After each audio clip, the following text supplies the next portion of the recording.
Welcome back to Church of the Rock's Expedited Audio Training. In Session 3, we learned about sound check and its importance. In Session 4, we're going to be diving deep into Yamaha Digital Mixing Boards. Now, a lot of people are intimidated by the size and all the blinky, flashy lights on a mixing board, but once you break it down into all its component parts, it's really not as complicated as people think. You know, when people come up to me and ask me if I know what all the knobs do, I can honestly say, well, yes, I do. And after you do this training, you'll be able to say the same thing. So enjoy the video and please complete all the questions after watching, and let's just get started. Today we're talking all about Yamaha Digital Mixing Boards. In the past 2 sessions, we've talked about some of the functions and features that apply to all mixing boards, but today we want to talk about specifically Yamaha Digital Mixing Boards and how to use them. So at Church of the Rock, we've been using Yamaha mixing boards now for about 9 years. We've standardized on them because they're really easy to use.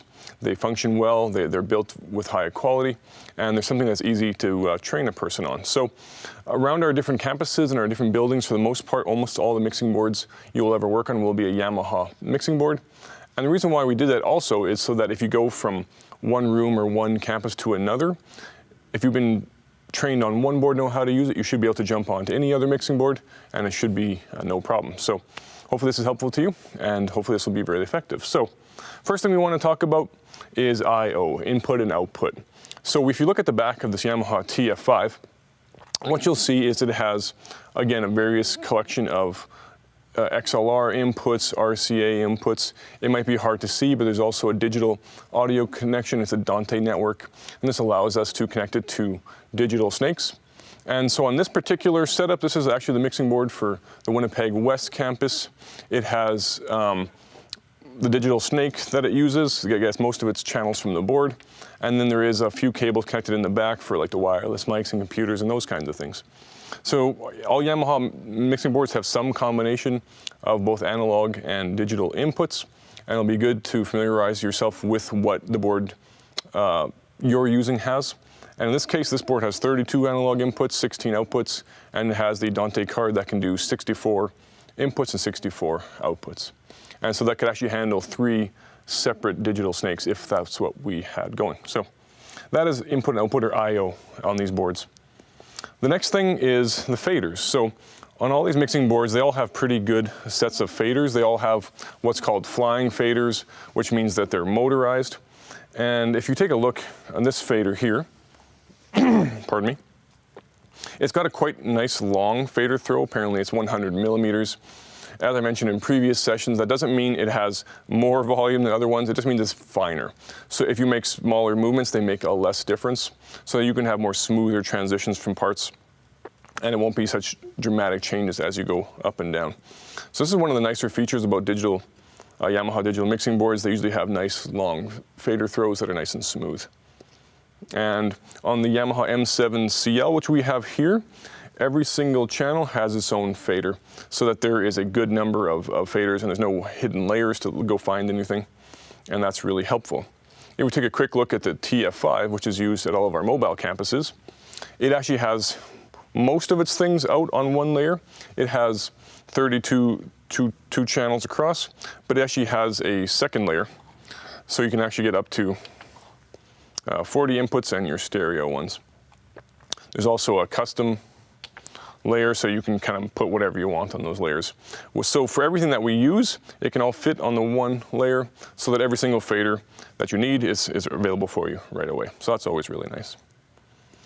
Going back to the M7 CL, one of the features on this board and on the CL1, which we use for our broadcast mix, is called central logic.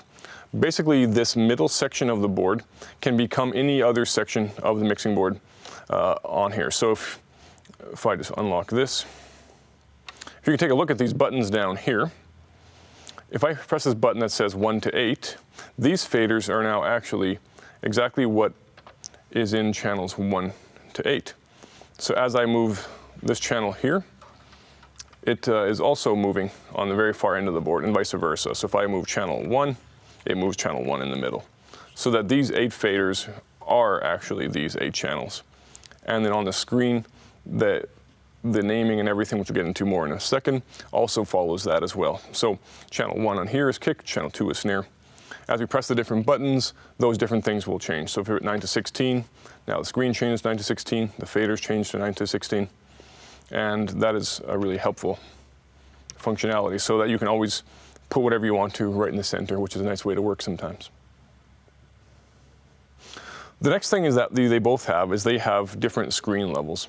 So this is what's called the kind of home screen or channel display, or overview it's sometimes called.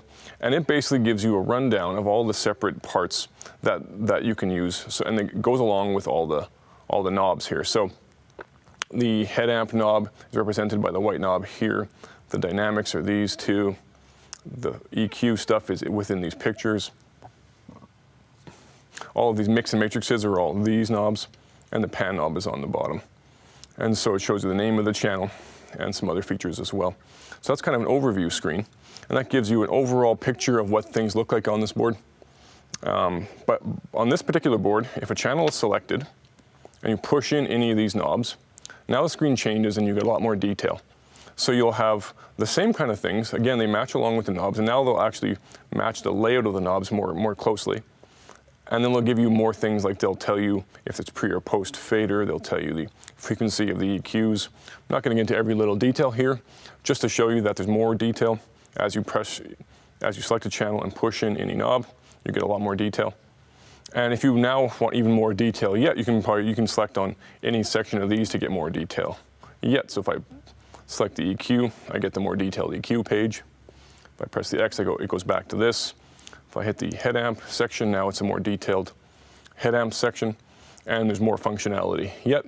So this is a way to get into the more detailed and the more deeper functions. To get out of this screen, you just press any one of these buttons again, and it goes back to the overview screen. So those are different ways to see things in more detail, and there's also some stuff you can set on there, which we will cover in a minute. On the Yamaha TF5, a very similar functionality is found in what they call their configuration screen. So on this board, it has a bit of a different look, but it has a smaller screen, but it's actually more like an iPad. The touch capabilities are like much more operational, like an iPad or a smartphone. You can swing things around, those kinds of things. Those screens are a little different. So in this case now, if you just tap on any of these sections, now you'll get more detail on those sections. And there's a little slider on the side. We'll get into more of these in more detail later. But if you wanted, again, the head amp, that's all right here. If you wanted the EQ, you press on the next one, the dynamics. So again, all the same kinds of things, but now you got to press each one and you get a more detailed description of each one. And you press the home button on this one, gets you back to that overview screen. So again, very similar functionality, a little different, a little newer, different way to work. Slightly, but it's very much the same things. You get the same functions. Now it's just laid out in a slightly different format, and it's much more, you can do more with the touch. Even though they both are touch screens, this one's more, utilizes the touch even further than the other one does. Next thing I'd like to talk about are what's called the user-defined keys. So if you take a look back to the Yamaha M7CL, these are keys that a person could set to go to quick functions and do things quickly.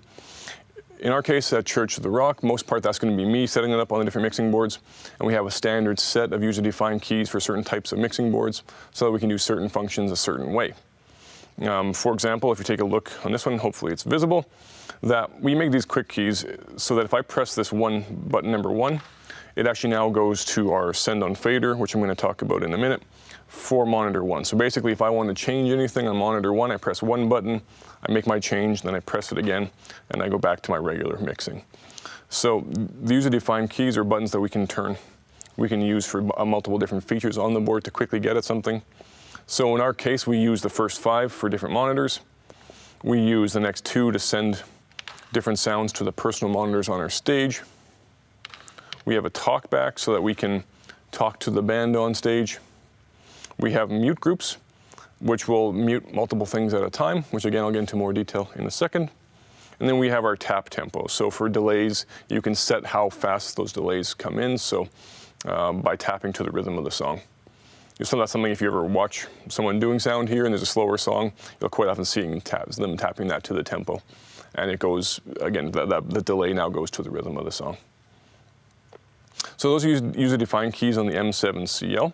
There's a number less of them on the Yamaha TF5, but they still exist.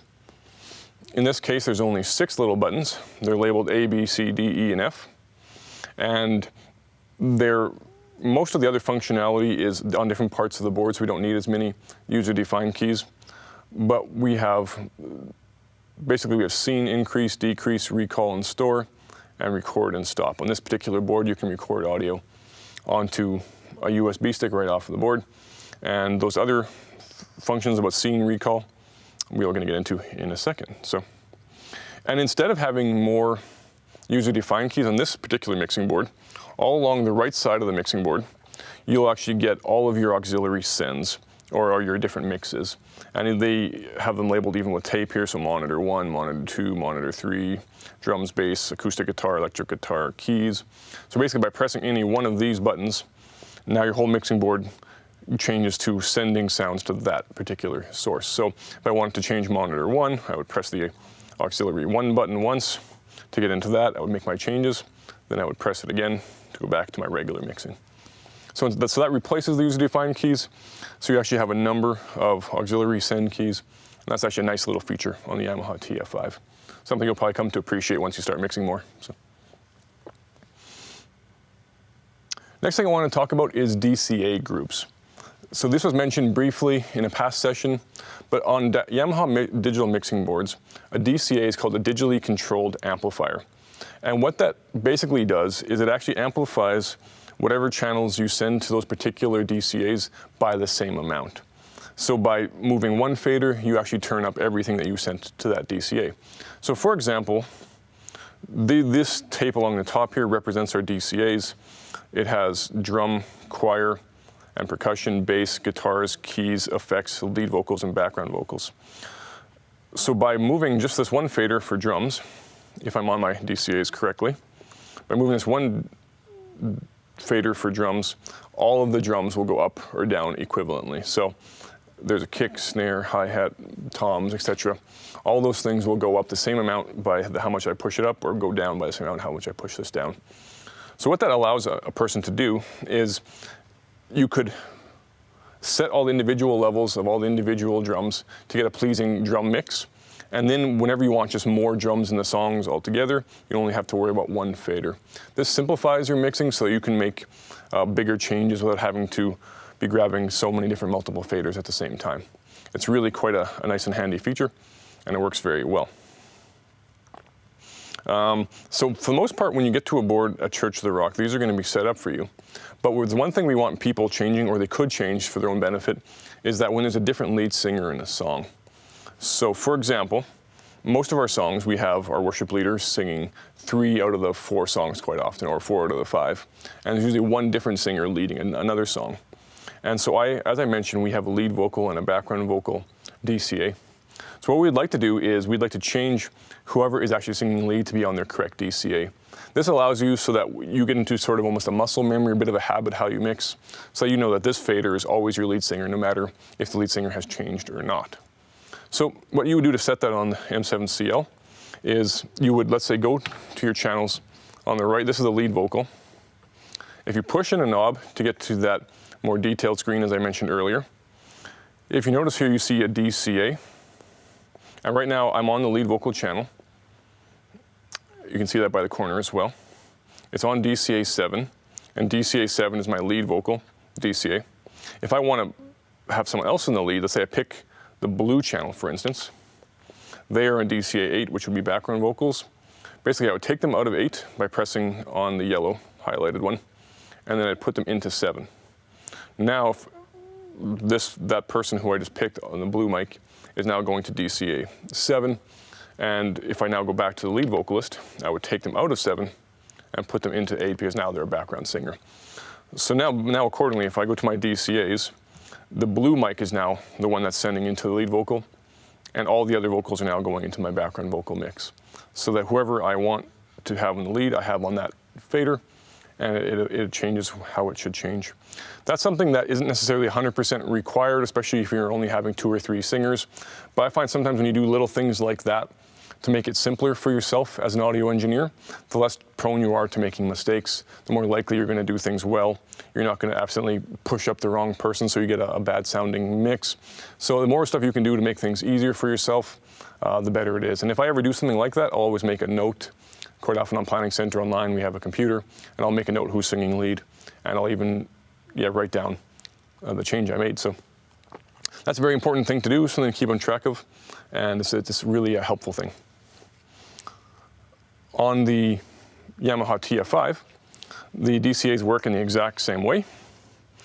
And this particular, like I mentioned, we have this custom fader bank.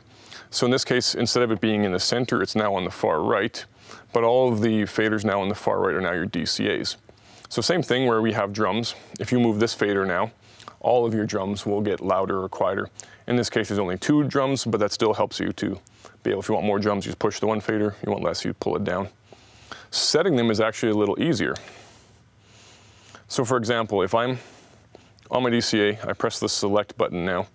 If I just tap on this little thing on the top twice, the little icon picture, I can now look through all of the different channels on the TF5 and just pick which channels I want to be in that DCA. So again, if I'm on drums here, you see that the channel 1 and channel 2 are the 2 items that are going to this drum DCA. If for some reason they say added percussion or congas or something onto the spare 1 and spare 2 channel, if I just tap on those 2, now those channels are part of this DCA. So if you push this up, those congas would also go up or down as well.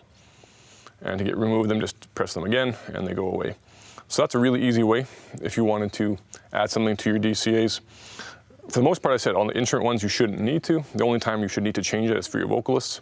So if I again go to the lead vocal channel, the last person who did leads was Casey.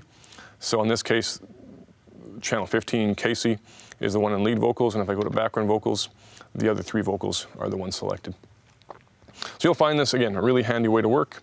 Having DCA groups really is helpful. If you ever had a mixing board that didn't have them, you'll start to realize how valuable they are. And of course, it'd be good to get into the habit of changing those as you have different lead singers singing. Another really important function, and one of the beautiful things about digital mixing boards, is their ability to be able to save scenes. And basically what you can do is you can store a snapshot of everything on your mixing board the way you have it, and save it to a scene, and then create new scenes for different parts. Pardon me.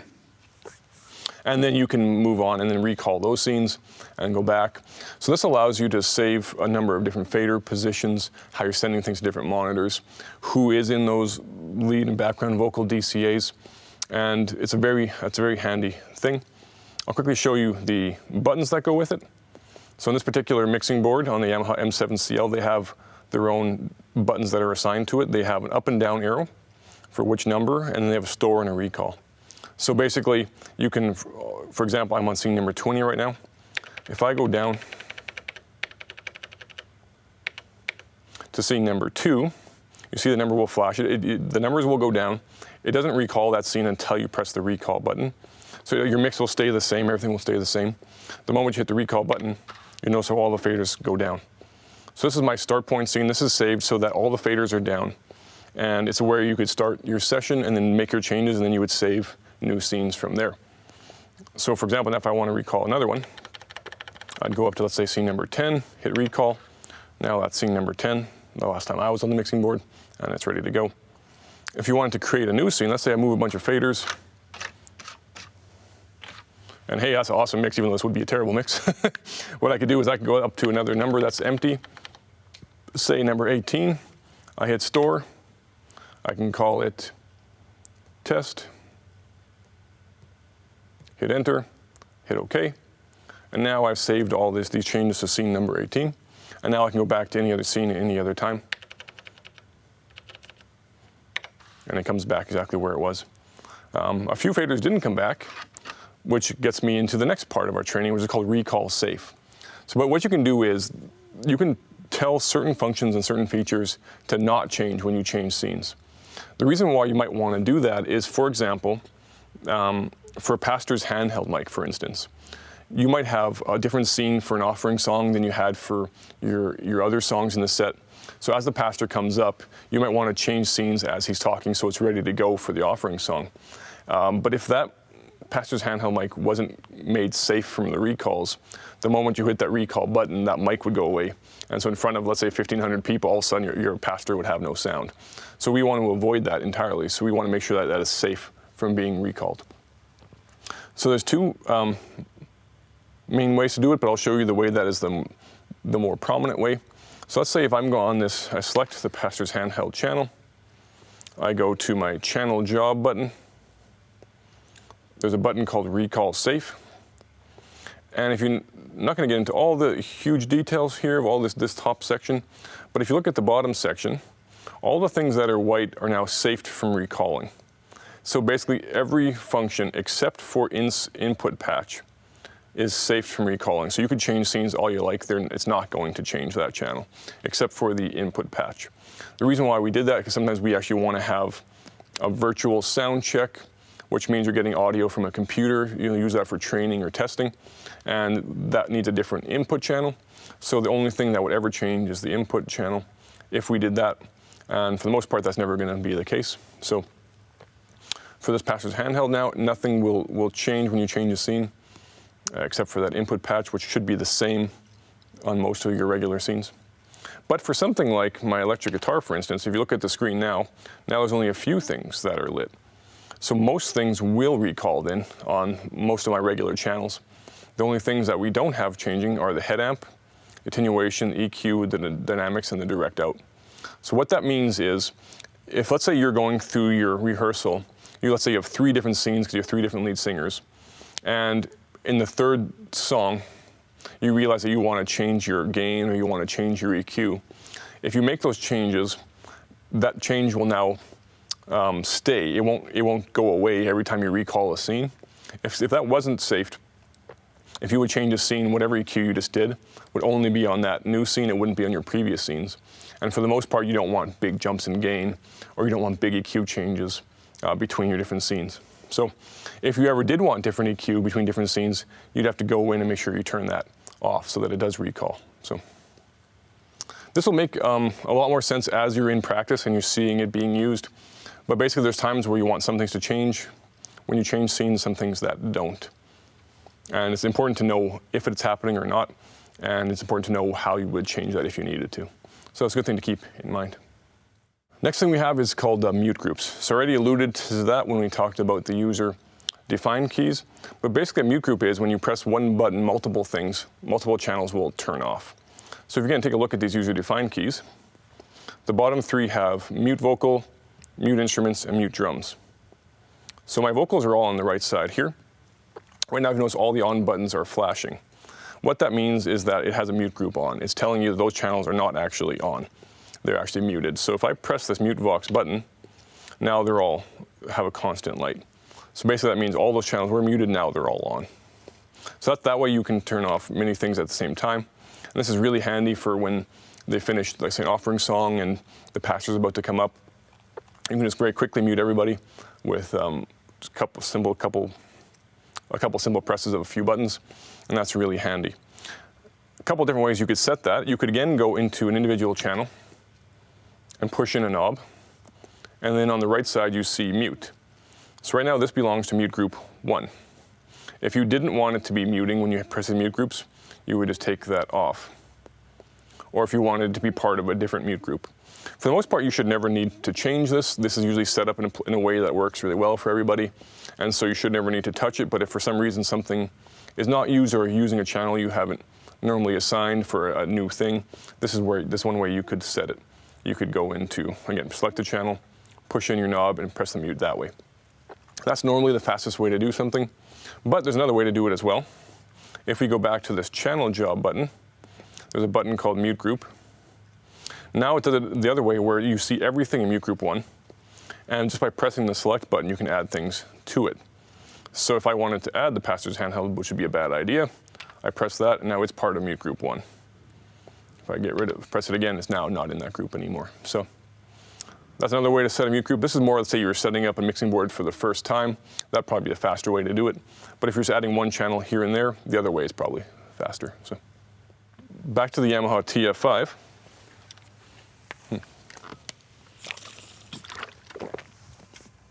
It has a much simpler system for mute groups. This is a bit of a stripped down board. It's a little simpler in some of its functions. So it only has 2 mute group buttons that are preset, that you can't add more buttons. So basically it has an input mute and an effects mute.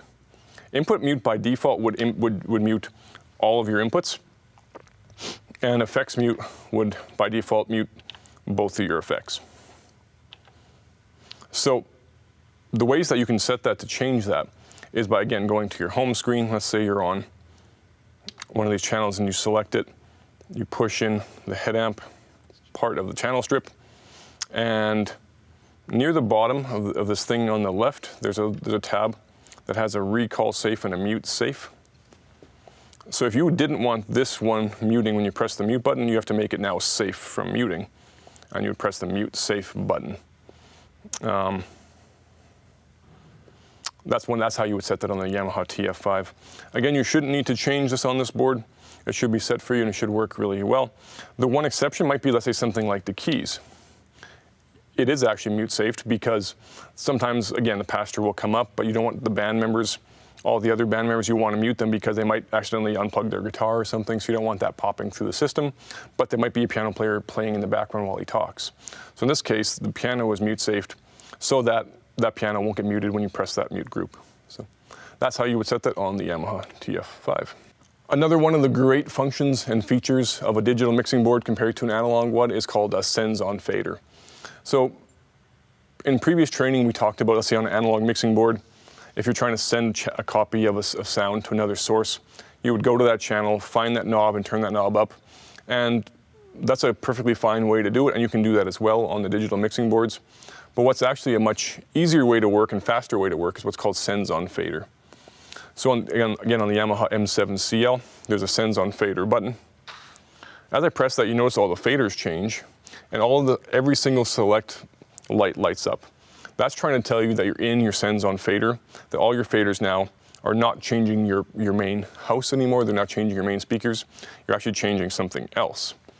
And listed on this section here is like what you're changing. So for example, if I press on the center, this is now the center monitor on our stage.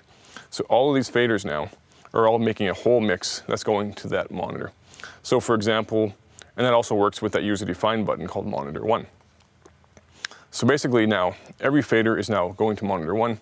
If, let's say, a worship singer like Derek is in the front, he's singing, he says, I want more, Ride, Electric 2, and the person on the purple vocal, you can go make those quick 3 changes, press the button again, and you've made all those changes really quickly.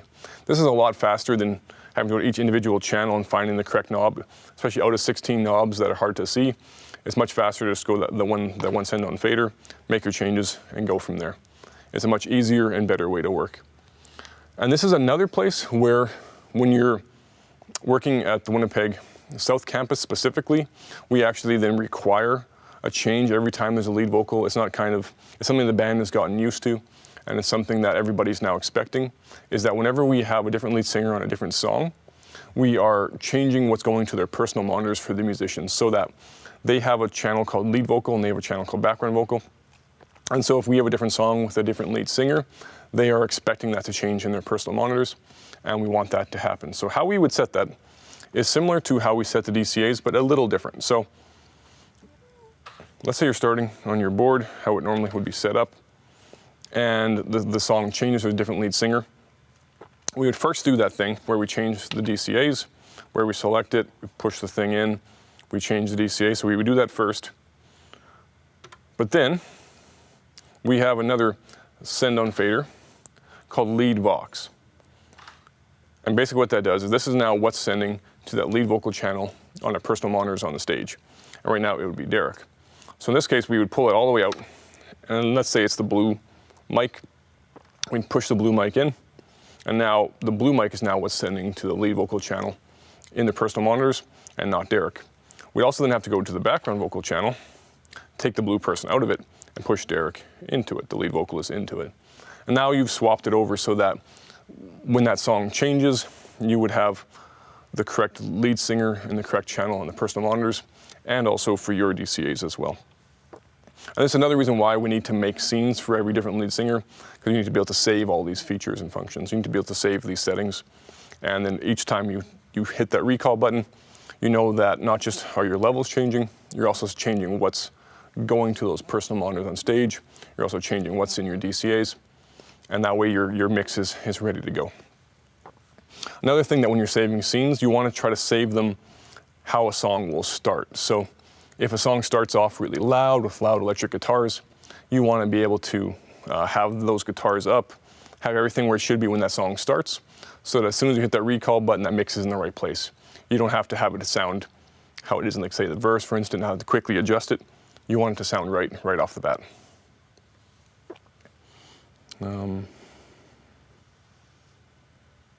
Yeah, there's other sends on faders as well. This is also how you would select what channels go to different reverbs. So for example, if you keep looking at the sends on fader on the left, if I press this FX1 vocal verb, all these faders now is what's sending to an outboard reverb unit. Basically, all my vocalists are sending about minus 10 dB, and it's actually physically going out of an output of the board into an outboard reverb unit, and then it's coming back out of that reverb unit back into the mixing board, and actually it comes back up on this FX1 vocal verb. And so a sends on fader is really handy for setting those things. If you all of a sudden had a new singer on a different mic, somewhere you weren't expecting it, this is how you would send that person into that reverb. So same goes for the vocal delay, the drum reverb, and then for the effects 4 as well, which is kind of an instrument reverb. So this is how you would then send different things into those different reverbs. And that is actually a natural transition into the next section where we want to talk about our virtual effect rack. So as I briefly mentioned, for the most part in the past, if you ever wanted to use an effect on a mixing board for live sound, you would have to take the channel, send it out of the mixing board into an outboard unit. It would do its processing, it would change the sound, and now that processed sound would come back into the mixing board, and then you would blend that sound back in with the natural sound, which is what we do for our Vocal 1 reverb. But another way to do that is now virtually. So all these digital mixing boards have different sound effects built in.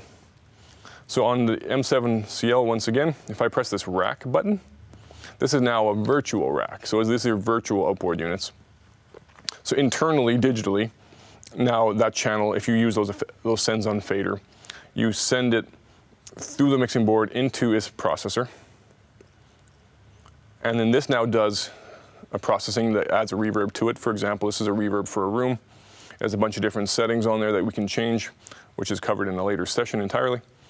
And then it makes all that processing. And then if you look at this screen, it actually shows where it's going out to. It's going out to FX2 vocal delay. So that, again, you're taking that channel, you're sending a copy of that channel out into the mixing board now.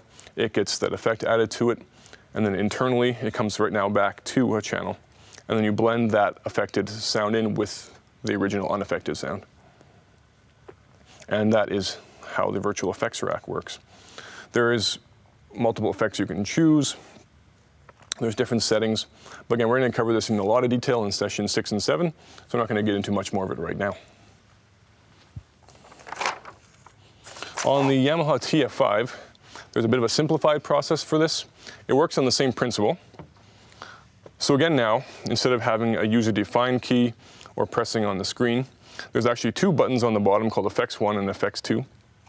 If you press FX1, that is showing you everything that's now being sent into your FX1, which is a vocal reverb. And in this case, you can see there's more reverb going to Casey than to these other vocalists, which I just added a little bit unintentionally. And that's how you send now into FX1, which is again internal into this mixing board.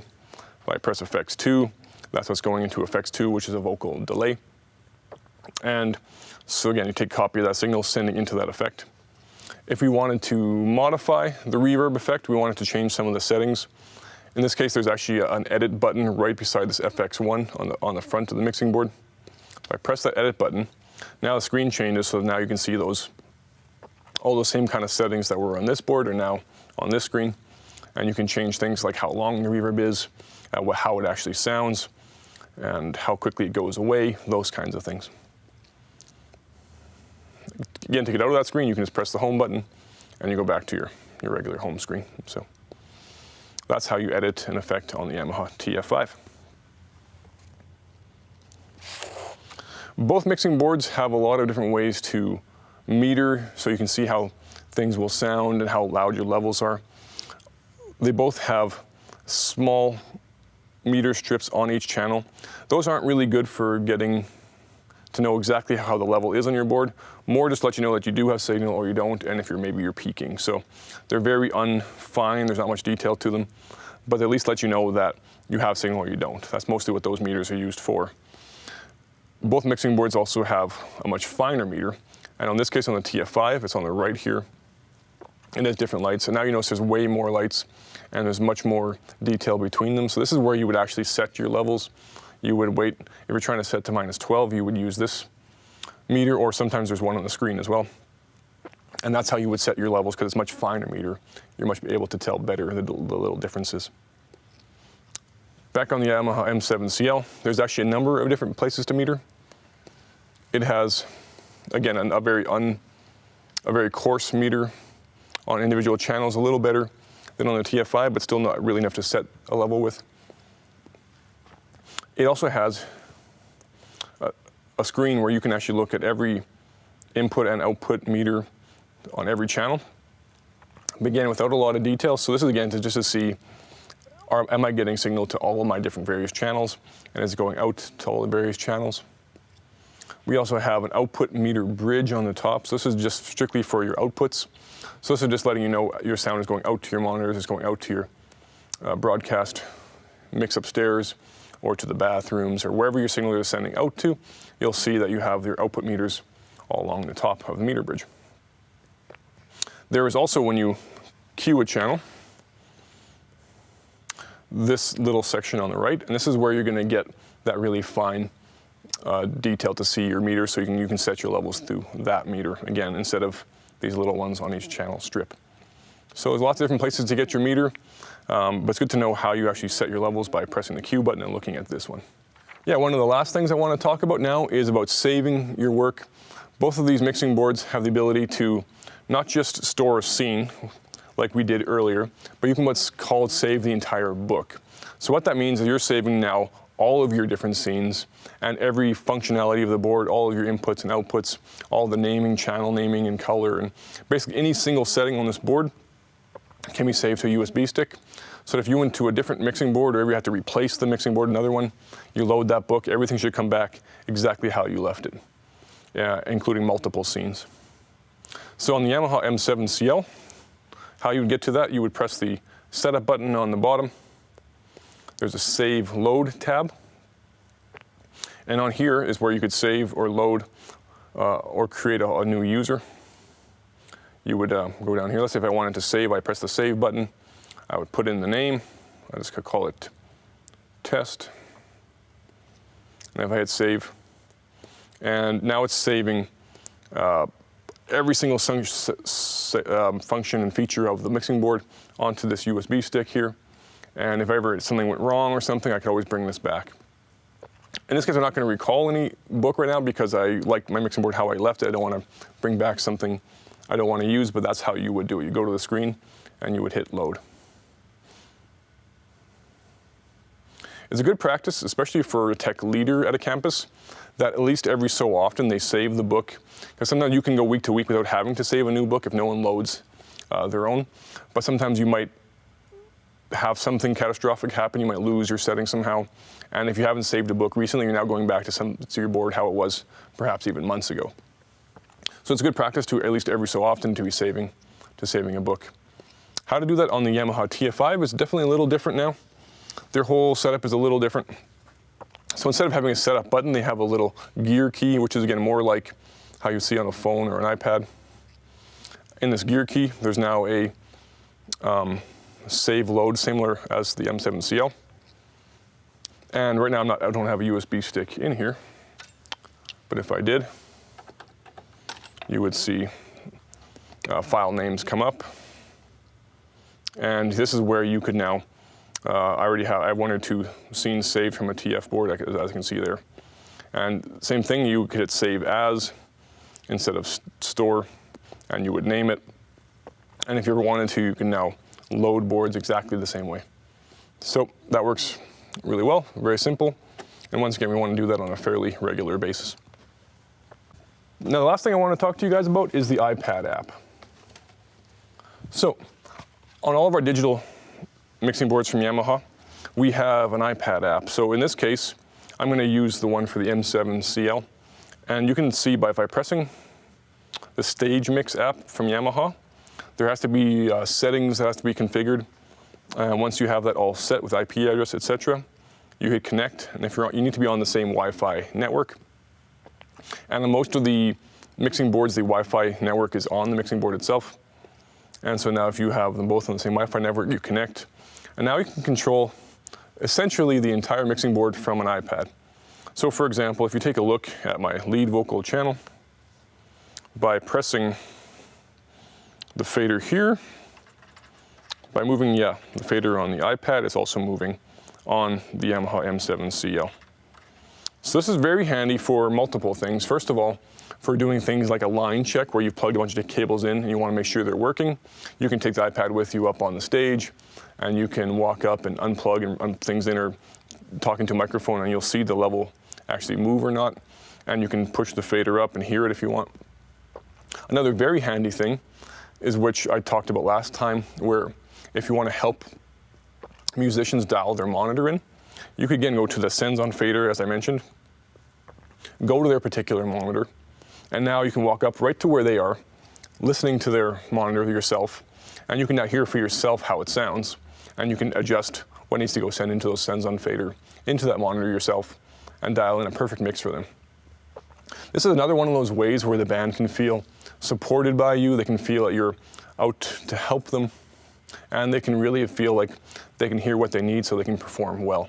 And so by doing this, usually early on in the rehearsal, because if you wait till too long, they're not going to be able to get the changes, or they would have asked you for those changes already. So this is something to do quite often in the first song. You get your basic stuff dialed in, then you run up on the stage with the iPad and help everybody get their monitors set up. There's other uses as well. By going around your room, let's say during the rehearsal, you can start to hear if something sounds different in different spots, and you can actually change the mix while you're there to try different stuff out. And it's a really good way to get familiar with your room and how it sounds. So it's a very nice function to have, and it also works very well with all the different boards. You just need to make sure you have the correct Stage Mix app for your correct mixing board. So for example, TF board needs the TF Stage app, M7 has an M7 Stage Mix app, CL boards have a CL app. So make sure you have the correct app, make sure you have your Wi-Fi settings set up correctly, and then you connect to your board, and you should be able to control the whole thing from the mixing board. One additional feature that the Yamaha TF boards have is they actually also have an iPhone app. So we don't have that here to see right now, but individual musicians could have their own iPhone. There's a simplified app called Monitor Mix, Yamaha Monitor Mix, and you can give a musician access just to their send-on fader. So basically, they would usually have some kind of headphone amp that goes into headphones, and they could take their iPhone and dial in their own mix right actually off your mixing board into their own headphone. That way you don't actually need a separate personal monitor on the stage. They just need their phone. They can dial in their own mix, and then they can put their phone back in their pocket and they got a perfect mix. So that's a nice feature, nice function on these new boards, and you'll find them very helpful. So those are basically the main functions and features of Yamaha Digital Mixing Boards. Of course, there's more, but those are the main ones you need in order to get your mixes dialed in. Everything we talked about in session 2 on how to set head amps, how to set EQ, how to set sends on fader, that all still applies, and that we just now use the knobs and stuff I mentioned earlier here. We want to make sure we're selecting channels, and then you can use all of those various knobs. You can use those detailed screens, as I mentioned. And on the TF board, very similarly, you can select the channel, use all the touch controls, and all those things that we learned about how to set up any mixing board, we can now apply to these mixing boards. And it'll be very helpful. There's also a few little differences between all the Yamaha mixing boards. For example, at the North End campus, they have an LS9. It is a sturdier board than these new Yamaha TF boards. It'll last longer, it has a few more functions, but it also has a few less functions just because it's a little bit older. So it doesn't have DCA groups and it doesn't have a touchscreen. You have to use a scroll wheel and arrows to navigate the system. The Yamaha CL series is what we use for a broadcast mix. It's actually newer. It's got a few nicer features. It's a bit nicer little screens, a few other higher end features, but it has less faders. So you're going to be more prone to having to switch different banks more often. And it has custom knobs, custom faders, and a few other new features as well. It's very nice. We use it for the smaller space, so it takes up less room in the broadcast mix room. And it works very similar to the M7 CL. And of course, as I mentioned a few times, there's the Yamaha TF series of boards. They have a slightly different operating system, but they work much the same as the other boards. They have more buttons on the side. They have less knobs overall for things like EQ, head amp, but they have a lot more touchscreen capabilities. And for any of these boards, if you search online, you'll find lots of training and other tutorial videos. There's some that I wouldn't recommend, but the ones that I would, if you search Yamaha TF tutorial, there's videos from the Yamaha company that go through all the different features of the Yamaha TF boards in quite a bit of detail. So if you want even more detail yet in either of these boards, you can do further research. So hope that was helpful. Again, I think you'll be better off getting your hands on the mixing boards, but I hope this can help you at least a little bit by getting familiar with some of the different features and what they mean. As we talk about different things, you'll hopefully come to your recollection of what we were talking about, and that way you can get so familiar with these boards that they become just a tool for you to dial in a great mix, and they don't get in the way, but they now enhance and are able to be used as a high-end multimedia tool for you to get a good mix.